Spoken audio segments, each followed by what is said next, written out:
Ever feel just utterly burnt out by the modern grind? Like, no matter what you do, it's just never enough? Well, if so, this philosophy is going to give you a whole lot to chew on. Welcome to this explainer, where we're going to dive in and impartially unpack a really fascinating and honestly pretty provocative 2012 essay by the author Xu Feng titled Be Simpler, Much Simpler. We're going to break down Xu Feng's concepts and look at exactly what it means to radically simplify our lives in a world that is constantly demanding more from us.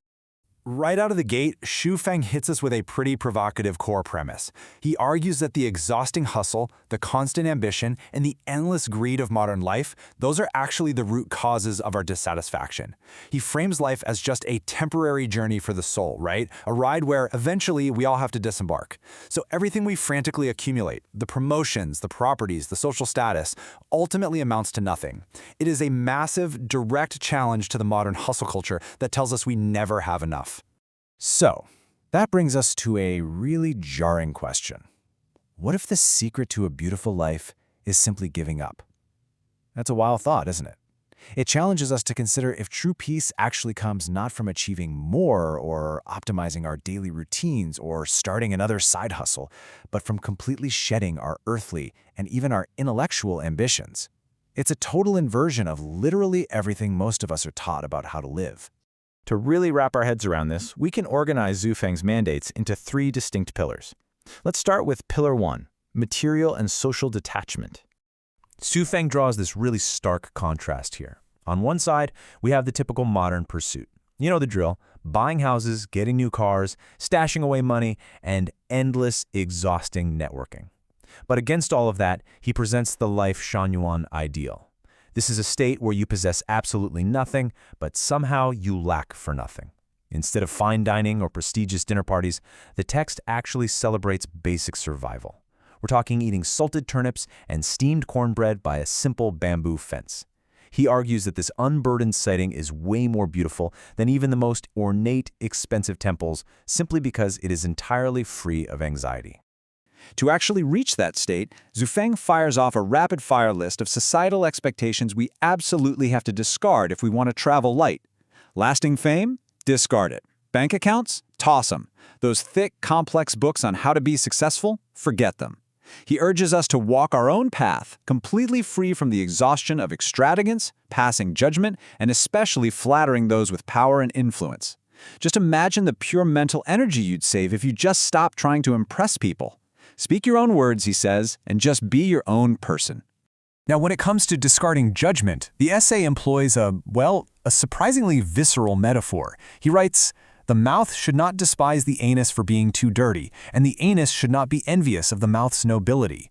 Okay, it's graphic, for sure, but it's also incredibly effective. It vividly illustrates the absolute foolishness of judging others or envying them. Xu Feng is reminding us here that every single person has their own unique path and function, whether biological or societal, and speaking ill of others, that just reveals our own inner ugliness. Moving right along, we get to Pillar 2, intellectual and spiritual surrender.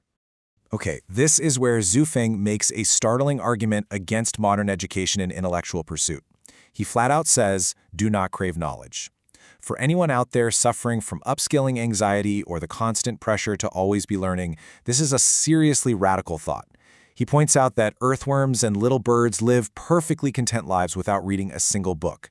In fact, he goes as far as to say that those who claim to be grand experts in Eastern and Western knowledge are actually fools who completely miss the true meaning of life. The actual goal is joy in every moment, not academic mastery. And it doesn't just stop at book smarts. Even spiritual ambition is viewed as a major hindrance. This is what we call the paradox of non-practice.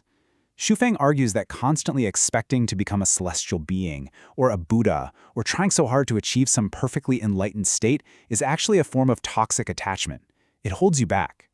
It presents this profound paradox that true cultivation actually comes from stopping the active, stressful pursuit of it.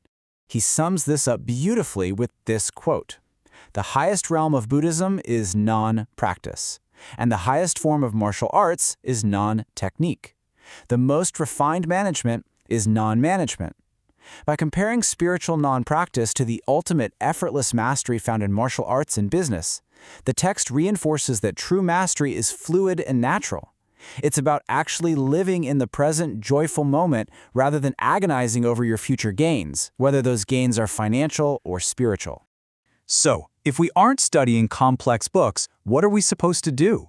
Well, the author provides a wildly different set of steps. First off, discard those burdensome books about wealth and success. Next, observe nature directly. And third, read the birds, the wind, and the clouds. Shui Feng argues that in heaven, there are no books.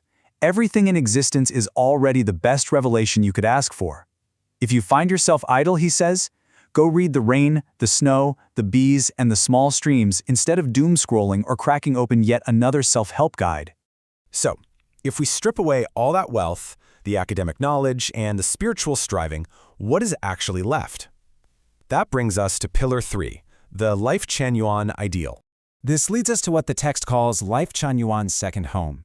This is where things introduce some specific, somewhat esoteric concepts. It describes this ideal community state where residents live incredibly simply. They possess nothing, but they lack for nothing, entrusting their lives entirely to what Shui Feng calls the greatest creator, and letting the Tao manage their existence. It's a fascinating vision of a life completely unburdened by self-management and the heavy, exhausting weight of trying to control our own destinies. So how do you actually survive in a state like that? Instead of mastering a massive resume filled with complex skills, the essay proposes something incredibly refreshing. Honesty, diligence, kindness, simplicity, trustworthiness, sincerity. Shui Feng states that if you lack specialized skills, simply possessing just a single one of these basic virtues is entirely sufficient to lead an easy life. His point is that life is way too brief to make yourself busy and tired learning things you don't actually need. But, despite all the references to divine protection and esoteric ideals, the practical, everyday instruction remains incredibly grounded. Work diligently and live honestly. Cultivate your own way and earn your own keep. Shui Feng explicitly warns against praying for miraculous windfalls from the sky. Sure, you are divinely protected, but you still have to chop wood and carry water, so to speak. You associate with others naturally, you put in an honest day's work, and you just don't stir up trouble. All right, we've covered a lot of ground today. Let's bring it all together for our conclusion. Clear water over coffee. Shui Feng wraps up this sweeping philosophy with a really powerful central metaphor. He compares the pure, essential nature of a simplified life to clear water. It's hydrating, it's necessary, and it's totally natural. And he contrasts this directly against strong coffee. The coffee represents the stimulating desires, the anxieties, the ambitions, and the excessive pursuits of modern society. Sure, strong coffee might give you a temporary jolt, a quick rush of productivity or status, but at the end of the day, clear water is what fundamentally keeps you alive and at peace. And this leads us to the ultimate promise of the text. As long as you understand that clear water is more important than strong coffee, and as long as you keep the water, everything else will come. Shui Feng is telling us that if you prioritize this fundamental simplicity, you don't actually lose out on life. Instead, your true ideals and wishes will eventually be realized totally naturally, without all the frantic, caffeinated striving we've become so used to. Which leaves us with a final question to ponder. Could you ever choose the clear water of radical simplicity over the strong coffee of modern ambition? It's a lot to think about, right? When we reflect on our own chaotic, busy lives, it really asks us whether we could ever truly embrace having nothing in order to lack nothing.